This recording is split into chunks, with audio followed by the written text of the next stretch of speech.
రకమైనటువంటి topic sir. ఇది ఒక రకంగా ఉంటే లెటర్ రాయడం. ఇంకోటి ఆ పార్టీకి సంబంధించినటువంటి బొలిశెట్టి సత్యనారాయణ చేసినటువంటి కామెంట్లు క్యాపిటల్ అమరావతికి సంబంధించి, అమరావతిలో బిల్డింగ్ పెట్టి అది పనికిరావు, ఎక్కువ ఖర్చు అయిపోతుంది, అక్కడ ఉండడానికి పనికిరాని కామెంట్లు అని చేయడం, ఇటువంటి లెటర్లుగా ఉంది. ఇలాంటి కామెంట్లు టీడీపీ వర్గాలు కూడా చర్చించాలి. చర్చలేదు, పోవలేదు. అసలు చంద్రబాబు నాయుడు ఆయన జీవితంలో చేసిన బిగ్గెస్ట్ బ్లండర్ ఏంటంటే 3-4 బ్లండర్స్ ఉంటాయి. ఫస్ట్ థింగ్ ఎన్టీ రామారావు గారిని వెనుకోడు పడవడం. సెకండ్ థింగ్ ప్రత్యేక హోదాని వదులుకోవడం 2014లో. మూడవది అమరావతిని నెత్తికెత్తుకోవడం. ఈ 3 తప్పులు కదా.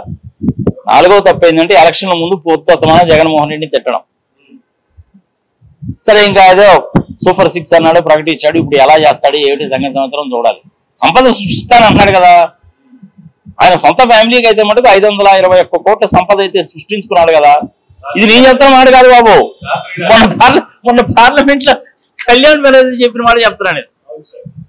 అంతే కదా. మరి దానికి ఏమంటారంటే షేర్ మార్కెట్ అంటే అలా ఉంటదండి అంటారు. మరి షేర్ మార్కెట్ అలా ఉంటది సంగతి సమాచారం అనేసి అంటున్నారు. మరి అందరికి రావాలి కదా, నీ ఒక్కడికి ఎట్టొస్తాయి? 3 లక్షల కోట్లేంది, 31 లక్షల కోట్లు పోయినాయంట ప్రజలే. ఇది నీ చెప్తున్న మాట కాదు, కళ్యాణ్ బెనర్జీ గారు చెప్పిన మాట. మరి వాళ్ళందరూ పోతే నీకు ఎట్టొచ్చినాయి? ఇంతకుముందు కరోనా పీరియడ్ లో కూడాను దేశవ్యాప్తంగా ప్రజలందరూ కూడాను కరోనా పీరియడ్ లో షేర్ మార్కెట్ లో నష్టపోతే ముఖేష్ అంబానీ గారికి గంటకు 90 కోట్లు వచ్చినాయి. మరి ఎట్టొస్తాయి? మేనేజ్ చేస్తే వస్తాయి. ఎట్ట గెలుస్తారు మీరు? ఈవీఎంలు మేనేజ్ చేస్తే గెలుస్తారు. ఈవీఎంలో ఏం చేశారు? 20 లక్షల ఈవీఎంలకు లెక్క చెప్పలా, ప్రోగ్రాంలు ఏమో మార్చారు. ప్రోగ్రాం రాయడానికి అరగంట కంటే ఎక్కువ పడదు. సోర్స్ కోడ్ ఇవే మొత్తం బయటకు వస్తుంది. కష్టమైన పని అయింది. అదేమంటే మేము షేర్ మార్కెట్ పెరిగిందండి అమ్ముకుందామండి అన్నారు. దానికి కూడా కారణం ఏంది? 4వ తారీఖు రిజల్ట్స్ వస్తున్నాయి, మీరు షేర్లు కొనిపెట్టుకోండి అని అమిత్ షా, మోడీ ఇద్దరు అదే పని చెప్పారు. మన్ కీ బాత్ దగ్గర నుంచి మొదలుపెట్టి చెప్పారా? మన్ కీ బాత్, దిల్ కీ బాత్లో కూడా చెప్పారుగా. అందులో చెప్పారు జనాలందరూ పాపం ఇంత పెద్దోళ్ళు చెప్తున్నారు కదా 400 అంటాను, నిజంగా పెరుగుద్దామని చెప్పి అన్నారు. తీరా చూస్తే 240 వచ్చింది, డామును పడదు. కానీ ప్రజలందరికీ నష్టపోయారు. మరి వీళ్ళకి డబ్బులు ఎట్టొచ్చినాయి? షేర్స్ పెరగడం కూడా ఏ పెరిగినాయని చెప్పి చూశాను నేను. 99.9% షేర్స్ అన్ని పడిపోయినాయి స్వామి. వీళ్ళది ఒక్కడే పెరిగింది. పోనీ వీళ్ళు సరే మార్కెట్ చైన్ ఉంది, ఫుడ్ చైన్ లాంటి ఇండస్ట్రీస్ ఉన్నాయి. మరి వీళ్ళది ఒక్కదే ఎందుకు పెరిగింది, వేరే వాళ్ళు ఎందుకు పెరగలేదు? దీని వెనక ఏం జరిగిందంటే అంతకుముందు రైట్ ఇష్యూ ఇచ్చారు. ఆ రైట్ ఇష్యూలోనే కుంభకోణం జరిగింది అట. నాకు తెలియదు, అది నేను దాని గురించి స్టడీ చేస్తున్నాను, ఇంకా ఇన్ఫర్మేషన్ గ్యాదర్ చేస్తున్నాను. నేను రైట్ ఇష్యూ అంటే ఏమవుతుంది? ఉన్నటువంటి షేర్ హోల్డర్గా మళ్ళీ షేర్లు వస్తాయి. భువనేశ్వర్ గారికి 1 లక్ష షేర్లు ఉన్నాయనుకో, రైట్ ఇష్యూ 1:5 రేషియోలో కనుక ఇస్తే మళ్ళీ ఆమెకు షేర్లు వస్తాయి. 1:1 రేషియోలో ఇచ్చారనుకో, ఇంకో 1 లక్ష షేర్లు వస్తాయి ఆమెకి. అప్పుడు ఆమెకు చేతిలో 2 లక్షల షేర్లు ఉంటాయి. అమ్ముకుంటే డబ్బులు వస్తాయి. ఆమె చెప్పింది కదా 2% షేర్లు నేను కనుక అమ్ముకుంటే 400 కోట్లు వస్తాయి. ఏంది 371 కోట్లు? ఆఫ్టర్ ఆల్ ఇదంతా దీని గురించి ఏంది మీరు ఇంత గొడవ చేస్తున్నారని ఆమె అన్నదిగా. మరి ఇప్పుడు ఇది 531 కోట్లు కదా, 521. ఈ మాట నేను అనలేదు బాబు, నేను అంటున్నాను అనుకున్నావు మళ్ళీ నువ్వు అమ్మారు. కళ్యాణ్ బెనర్జీ గారు చెప్పారు. ఆయన చెప్పినా నిజంగా నాకు కూడా తెలియదు. అది చాలా డీటెయిల్గా చెప్పాడు ఆయన. చంద్రబాబు నాయుడు గారు మీతో కలిసేసరికి అవినీతి, అన్యాయము, అక్రమాలు అన్ని పోయాయండి. మోడీ గారు వాషింగ్ మిషన్ లో వేసి తిప్పితే తెల్లగా వచ్చినట్టు వచ్చిందా? ఆయన మీద సిబిఐ రైడ్లు, ఈడీ రైడ్లు ఎందుకు జరగలేదు? ప్రఫుల్ పటేల్ సంగతి ఏమిటి, వాళ్ళ సంగతి ఏమిటి, వీళ్ళ సంగతి ఏమిటి అని 3 పేర్లు చెప్పాడుగా. మోడీ గారి మొహంలో నెత్తులు సొక్కలేదబ్బా. ఆయన ఎక్కడ మాట్లాడాడంటే వేరే విషయాల గురించి ఎక్కడ ఏమీ మాట్లాడలేదా. మరి ఆయన మాట్లాడింది ఒకటి, హిందుత్వ అనే దాని గురించి మాత్రమే మాట్లాడాడు. ఇప్పుడు కూడా నేను మీ ద్వారా ఒక మాట చెప్తాను. నేను నాకు తెలిసినంత వరకు అమ్మా, హిందూయిజం అనేటువంటిది మతం కాదు. Hinduism is a philosophy. It tells, teaches and preaches to the man kind how to live and let others live.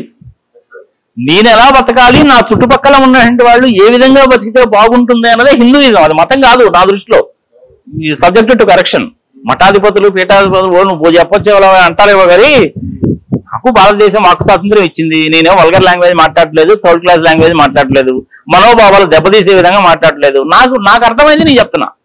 ప్రజలు ఎట్లా రిసీవ్ చేసుకుంటారో అనేది ప్రజల విజ్ఞతకు వదిలేస్తాం మనం. ప్రతి మతం కూడా అల్టిమేట్ గా శాంతినే కోరుకుంటది, అంతే. ఈ ప్రపంచాన్ని మొత్తాన్ని క్రిస్టియన్ మతం కింద మార్చేయాలి, కుదరదు.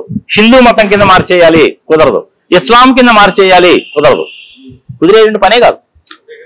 ఈ మధ్య పిఠాపురంలో ఒక సంచేతన లాంటి ఇష్యూలో నడుస్తుంది సార్. పిఠాపురానికి పవన్ కళ్యాణ్ గారు ఎమ్మెల్యే అయిన తర్వాత ఆయన పిఠాపురంలో ఉండడానికి లేదా సొంతంగా ఇల్లు పెట్టుకోవడానికి దాదాపు 3.5 ఎకరాలు పొలగొడుతున్నారు. ఆయన పొలగొడుతున్న తర్వాత పిఠాపురం ఉన్నటువంటి పొలాలన్నింటి కూడా 40,000 నుంచి 1,200 కోట్ల పెరిగిపోయారు. రియల్ ఎస్టేట్ మొత్తంగా అందరూ అక్కడికే వెళ్ళి కొనుక్కోవాలనుకుంటున్నారు. పవన్ కళ్యాణ్ గారు 3 ఎకరాలు పొలం నువ్వు భలే జోకులేస్తావా? అన్ని కూడాను 3ఏనా? 3 ఎకరాలు, ఇంకొక